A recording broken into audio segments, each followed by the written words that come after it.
أعوذ بالله من الشيطان الرجيم بسم الله الرحمن الرحيم الحمد لله رب العالمين وصلى الله على سيدنا ومولانا أبي القاسم محمد وعلى آله الطيبين الطاهرين اللهم صل على محمد وآل محمد وعجل فرجهم بسم الله الرحمن الرحيم وتراجمة لوحيه.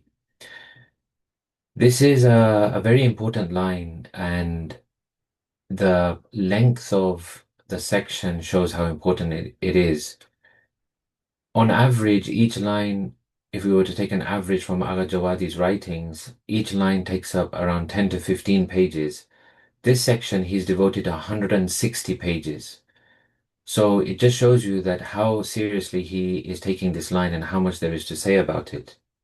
So tarajimatan liwahyihi, we will translate it as he has chosen or preferred you to be the explainers of his revelation. So we are going to try our best to be very selective and concise, but it still may end up being a few parts. I'm thinking 3 to 4 parts. It may even be a couple more than that. So we will try to be concise and selective, but still there's a lot to get through. So let's start with the words. Tarajimatan liwahyihi. Tarajim is the plural of tarjuman, from the root tarjama. And this root means to explain and elucidate some speech or words. So tarjuma, for example, is to translate a person's words into another language. Tarjuman, however, which the plural is what we're discussing today, tarajim, a tarjuman can be in a positive sense of guidance or a negative sense as misguidance. So the people of Shaitan, for example, they take the words of Shaitan and they put them into their own words and lead people astray. So tarajim means explainers, those who explain something. And then we have liwahyihi, for his revelation or of his revelation. Wahi, I think we've covered this before. It is basically to communicate something quickly and secretly. In religious terminology, it is mostly used to refer to divine revelation. So A'imma alayhimus salam are the explainers of the revelation of Allah subhanahu wa ta'ala. The primary and first explainer of the Holy Qur'an was, of course, the Holy Prophet. And after him, it has to be those who have a pure heart, they are infallible, and they are trained by him. So we have this hadith, which I will bring later, inshallah. So based on this, what we say is that even someone like the angel Jibrail, alayhi salam, even Jibrail is not the one who is addressed by the Qur'an, and the Qur'an addresses the Holy Prophet and Ahlul Bayt alayhimus salam. Jibrail is, of course, an angel of very, very high rank and highly respected, but his position will remain as an intermediary to read, communicate, and deliver the Holy Quran, but not more than this. Even Jibrail cannot reach the reality and the true depth of the Quran. But the Holy Prophet and Ahlul Bayt, their hearts did reach the reality and depth of the Holy Quran, and they were able to explain it so that others could understand it. 1644 says, وَأَنزَلْنَا إِلَيْكَ الذِّكْرَ لِتُبَيِّنَ لِلنَّاسِ مَا نُزِّلَ إِلَيْهِمْ وَلَعَلَّهُمْ يَتَفَكَّرُونَ. We have sent down the reminder to you, the dhikr to you, so that you may clarify for the people that which has been sent down to them, so that they may reflect. And then we have the following in Sermon 125 of Amirul Mu'mineen alayhi salam of Nahjul Balagha, where Amirul Mu'mineen describes this as follows. The Quran is a book covered between two covers, and it does not speak. It should therefore necessarily have an interpreter. Men alone, meaning insan alone, can be such interpreters. When these people invited us to name the Quran as the arbitrator between us, referring to what happened in Siffin, we could not be the party turning away from the book of Allah, since Allah has said, and he quotes from 459, if you quarrel about anything, refer it to Allah and the Prophet. And then he explains that referring to Allah means that we decide according to the Quran, and referring to the Prophet means that we follow his sunnah. meaning that these two things have to go hand in hand. They're not separate. The Quran in this verse 459, Allah keeps them as together. So Amir al-Mu'minin explains further, therefore, if arbitration were truly done through the book of Allah, if it was properly done, we would be the most rightful of all people for the caliphate. Or if it was done by the sunnah of the Holy Prophet, we would be the most preferable of them. In other words, what went wrong in arbitration is that they took the Quran only and not Ahlul Bayt, not Amir al-Mu'mineen. They separated these two as if Quran is a separate reality altogether and Amir al-Mu'mineen is a different and separate reality altogether. Whereas in reality, they are both linked. They are both the same in the sense that they are both the realities of guidance and they are both sources of guidance. You cannot separate one from the other, as the Holy Prophet has said in Ghadir, لَن يَفْتَرِقَا. They will never be separated. So they always have to come together. ذَلِكَ الْقُرْآنِ Amir al-Mu'min. So now, we go on to some intellectual arguments regarding what we have said so far. The first thing we will say is that the Quran is everlasting and it will never disappear. All Muslims agree on this, that the Quran will remain until the end of the world, it will never disappear. And its depths will never end because it is Kalamullah, it is the word of Allah, therefore its depths will never end. But the Holy Prophet's life, his physical life in this world, has to at some point come to an end. And he had other activities and responsibilities, and therefore he could not properly sit down and explain the entirety of the whole of the Quran. So therefore, others are needed who, throughout history, embark upon this further explanation of the verses, apply them to human life, and ensure that they are put into practice properly. This is the first logical argument that we would give, in that Ahlul Bayt and Qur'an have to come together, and Ahlul Bayt have to be tarajibatan liwahyihi. And here Amir al-Mu'mineen explains in Sermon 158, ذَلِكَ الْقُرْآنُ فَاسْتَنْتِقُوهُ. This is the Qur'an. If you ask it to speak, it will not speak. ذَلِكَ الْقُرْآنُ فَاسْتَنْتِقُوهُ وَلَنْ يَنْتِقْ. It will never speak. وَلَكِنْ أُخْبِرُكُمْ عَنْهُ. But I can tell you about it. I will tell you about it. أَلَا إِنَّ فِيهِ عِلْمَ مَا يَأْتِي. You should know that it contains knowledge of what is to come. وَالْحَدِيثَ عَنِ الْمَاضِي. Stories of the past. وَدَوَاءَ دَائِكُمْ. Cure for your ills and diseases. وَنَظْمَ مَا بَيْنَكُمْ. And regulation for whatever faces you. But who will extract those things from the Quran? He says, I will. And of course, I means Ahlul Bayt, the Imams of Ahlul Bayt. So yes, the Quran is there. Of course it's there. But ask it to speak to you. Ask it to explain itself to you. It cannot do that. It needs a tarjuman, a person to explain it and elucidate it. So this is the first argument. The second argument. Who are these explainers? Of course, they are the Imams, as we say in Ziyarat Jami'a Yasin to Imam Zaman, Ajjalallahu Ta'ala Farajuhu Sharif, Assalamu alayka, ya taliya kitabillah wa tarjumana. Peace be upon you, O reciter of the Book of Allah and its explainer. So these are those who have been trained by the Prophet. They have benefited from his knowledge and wisdom. They are his inheritors.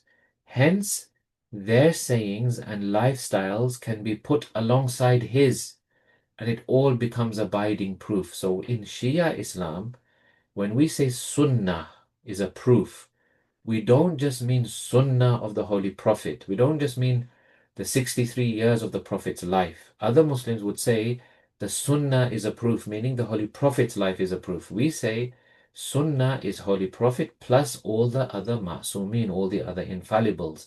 And these all become a binding proof for us. Now to discuss this second term of Wahi. So we can see now why we always come with this conclusion that there are two types of Wahi. The first type of Wahi is the revelation of the Book of Allah. For this to happen, this needs prophethood or messengership, nubuwat or risalat. With one of these two, revelation of the Quran, of the books of Allah takes place, and in the case of the Quran, it happens during the blessed life of Rasulullah himself. That needs to happen first, and then the Holy Prophet then reaches this to the people.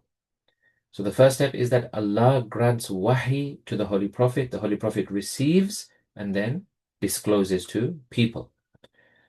The Quran is only ever first heard from the Prophet. No one else can receive the Quran. Only the Holy Prophet's heart can receive those wahi of the verses of the Holy Quran.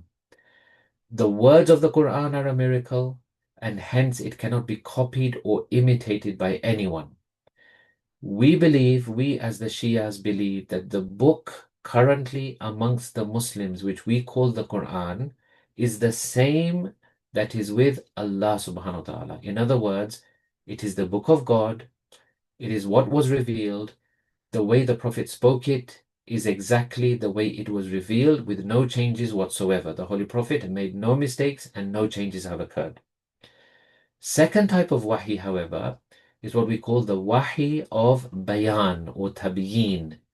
Wahi bayani, wahi tabyini, which is the wahi of explanation. What is that? These are the hadiths of the infallibles, meaning the Prophet, the Imams, and Lady Fatima salamullahi alayha. They are also a type of wahi because that is knowledge and information inspired by Allah subhanahu wa ta'ala. But that we don't call that the wahi of the Quran, we call it the wahi of bayan or tabyin. Now, what is required in that wahi? It requires infallibility and, of course, cleanliness of the soul and never having sinned and being intensely close to Allah subhanahu wa ta'ala, etc. But for it to be a proof, for you to say that this is definitely the truth from Allah subhanahu wa ta'ala, it must have infallibility. There can be no doubt or instance where we say, well, in this situation they were ma'soom, but in this other situation they were not ma'soom. Like, for example, some of the Sunnis say that the Holy Prophet at the time of receiving wahi, yes, he was ma'soom, but in other situations maybe he wasn't ma'soom. We don't say that. We say they were all ma'soom. But their words, what they speak, of course, they are of the utmost highest level, but we don't class their words as miracles.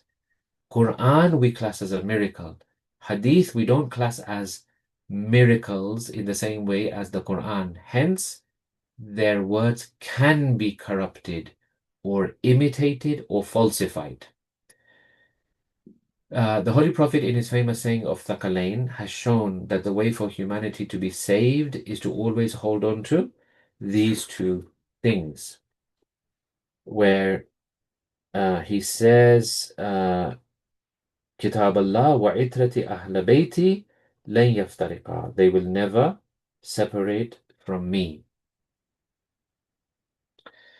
However, the main part of our discussion now will go into that injustice has been done, unfortunately, in this whole area, in this whole arena of explaining the Quran. A big injustice has been done. What is this injustice?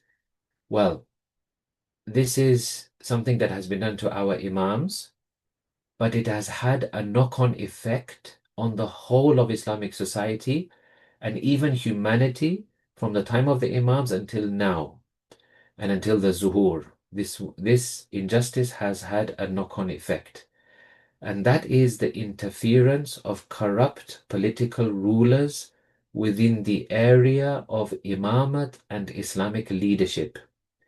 These corrupt people were people who tried to remove the Imams as a central reference point of political power. They took their power away and usurped it for themselves. So that why did they do that? So that they can occupy a worldly position.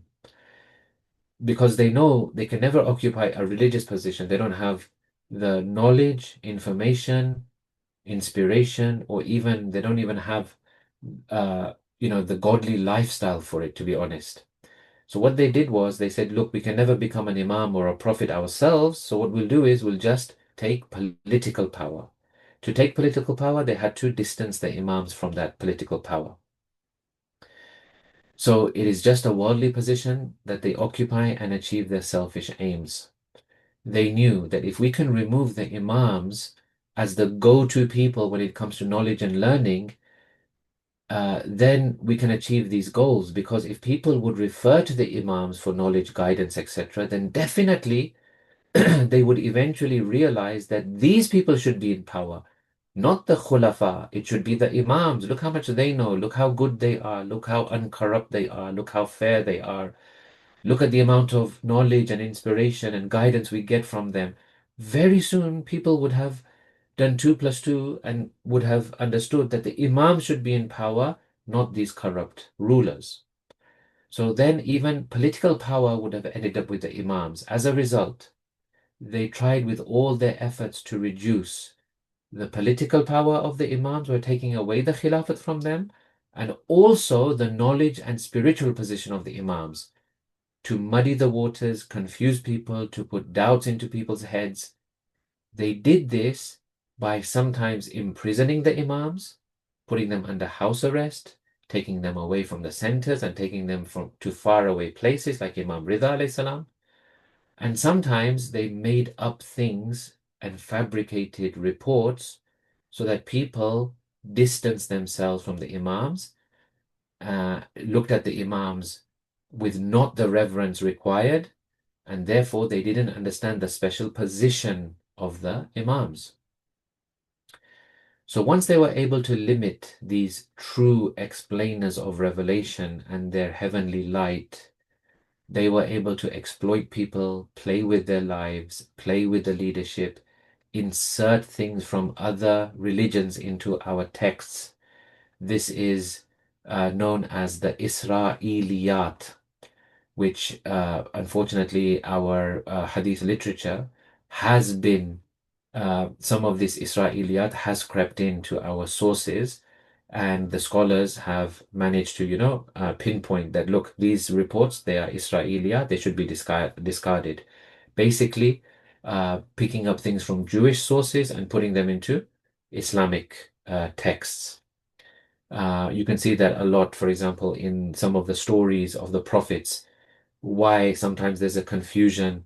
We think certain things about certain prophets. This is all Isra'iliyat that confuses us, whereas the Quran mentions things differently. So that was one thing they did, giving undue importance to liars and forgers and paying them from the state. People like Ka'ab al-Ahbar, Abdullah ibn Salam, Abu Huraira, Wahab ibn Munabbih, Ibn Juray, Abdullah ibn Amr As, and others. These were all state-sponsored, state-paid people to come and fabricate and create this kind of industry. They even made up companions of the Prophet, people who had never existed in reality. They actually made up names and said, we heard from this person. That person actually never existed. Our Jawadi says that they created 150 false companions who never even lived, but these were just created and forged. So in this way, the primary explainers of revelation, our Imams and the Holy Prophet, they move people away from them and their teachings. Okay. Then we come on to a very dark kind of issue within Islam, and that is the issue of changing the Quran. This is very sensitive and it has a lot to it. Again, we'll try to be selective and concise. So we have, for example, even the notion that the Quran has been tampered with. No one, now to elucidate this further, no one has ever claimed actually that any addition has been made to the Quran. So our discussion when we talk about tahrif or tampering with the Quran or changing the Quran is always about whether anything has been removed. There is no assertion that any addition has occurred. However, there are opinions that subtractions have been made, things have been removed from the Quran. Now, this is a very common allegation that is thrown at the Shias, that somehow we believe in a different Quran. And this has gone to the extent where many people have said that because of this, because they have tampered with the Qur'an, the Shias are disbelievers and they have a different Qur'an. How can they be Muslims when they have a different Qur'an? Agha says, while unfortunately there may be some very isolated, minute opinions amongst Shia scholars that such a thing has happened, the overwhelming vast majority of Shia scholars and the mainstream view of the Shias is that the Quran is completely unadulterated, no changes have taken place, no additions, no subtractions, and basically these opinions have long been discredited. Mainstream scholars have spoken out against it, and none of the Imams ever suggested that anything has gone missing from the Quran. Actually, if you really want to open this further, which we will do in the next session, there are more reports in the books of the Sunnis regarding subtractions from the Quran. And not only from their scholars, even their historical figures such as Umar and Aisha, we have reports that they believed that things have been taken out of the Quran. So inshallah, we will look at that in more depth in the next session, where we will come across many things, unfortunately, that have been attributed to the Quran and also Ahlul Bayt alayhim salam. This was all done in this industry of forging and lying to distance people away from Ahlul Bayt, to reduce their status, to reduce the status of their parents, etc. And inshallah, we'll look at that further. I think I'll stop here for today. And if there are any questions, inshallah, we can take them as usual. Salam. We also hear not so nice things about Prophet Dawood. Is this also an example of Israeliyat? Yes, yes, true. Prophet Dawood and even some of the details about Prophet Yusuf. These are all, yeah, possibly examples of Israeliyat, yeah. I'll check. You mentioned that the bayan is a form of wahi. Does that cover a hadith? Yes. Good question. Wahy tabyini or wahy bayani is the explanatory wahi revealed from Allah to the Imams alayhimus salam. And this covers hadith, yes. This covers hadith because their knowledge comes from Allah subhanahu wa ta'ala. And the way they are guided and the way they are given knowledge and the way they are given knowledge of the unseen. This is a type of wahi, yes, because the source is always Allah subhanahu wa ta'ala. If for the Holy Prophet, again, go back to our principles. We've always said in these ZJK sessions that whatever the Prophet was, the same will apply to the Imams, with maybe sometimes slight differences, but the principles are the same. So if the Quran says, وَمَا يَنْتِكُ عَنِ الْهَوَىٰ, that the Prophet does not speak of his own desires, in huwa illa wahyun yuha, whatever he says is nothing but revelation, the same will be said about the Imams. That when they speak with the words of God, basically. They speak with the revelation and the inspiration of Allah subhanahu wa ta'ala. So always go back to that same principle that whatever the Prophet was, our Imams also are the same, with sometimes some subtle changes. Another one, yeah. So to separate the Quran and Hadith and ban a Hadith for 100 years, to introduce Israeliyat and false narrators, it was a great strike to Islam by the enemy. Yeah, it was a fundamental. This is the biggest injustice really to Ahlul Bayt, and not only Ahlul Bayt, for the whole Islamic Ummah and the whole of humanity, that these people did not allow our Imams to take control of the society. Imagine if we had, I don't know, let's just take a figure from the air. Imagine if we had 50 years of the rule of Amirul Mu'mineen. Imagine we had 50 years uninterrupted rule of Imam Ali alayhi salam. What a different world we would be living in. What a different society we would have. What a different richness of literature and teachings we would have. It's honestly, it's a crime against humanity, I would say.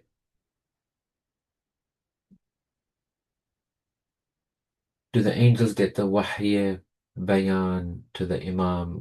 Well, it can happen through angels. It can happen also directly to the heart of the Imam. So the method of wahi, as you know, it is not always exactly the same. So Bibi Fatima, for example, was muhadditha or muhaddatha. She spoke to angels. She was visited by angels. We have many reports regarding this. And Amir al-Mu'mineen alayhi salam, just look at the way he used to answer questions and receive that kind of amazing guidance and knowledge. Where did it come from? From the source, Allah subhanahu wa ta'ala. That's why he could sit and say, Saluni, Saluni, ask me anything you want. Who could say such a thing? Only someone who has that link with the unlimited source of knowledge, which is Allah Tabaraka wa Ta'ala. Okay. Um, Regarding the night of Qadr, the angels descend on the Imam. Is this included?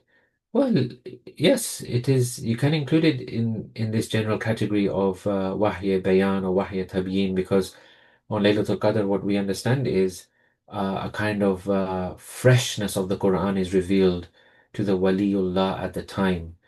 It is not, the night of Qadr doesn't reveal the Quran in the terms of the words on the page that we understand. It is slightly different understanding of the Quran which they are given. So, like a freshness of the Quran is revealed to them. A freshness of the meaning of the Quran is what we mean. So that's included in this general wahi, yes. And Jibrail was a medium for the A'immah. Yes, he was a medium for the A'immah, but he was also a student of the A'immah, by the way. Jibrail alayhi salam was humble to the A'immah alayhi salam. There is nothing of the makhluk of Allah which is higher than the 14 ma'sumin. This is what we have to understand. There is no makhluk of Allah, there is no creation of Allah higher and more exalted than the 14 infallible human beings that we call ma'sumin. Jibrail was created from the nur of Ahlul Bayt.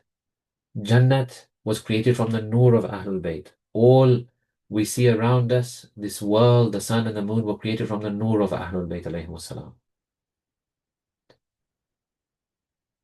Chalo, should we wrap it up? Yes, certainly. Today's was a very important class, really important. Getting Yeah, close to and the very heart of Shia Islam. yes, and you'll see, unfortunately, so many things will come out of this, and really, it will sometimes make you even very angry as to what they could actually say about our religion and our personalities. But anyway, inshallah, next session we'll tackle that.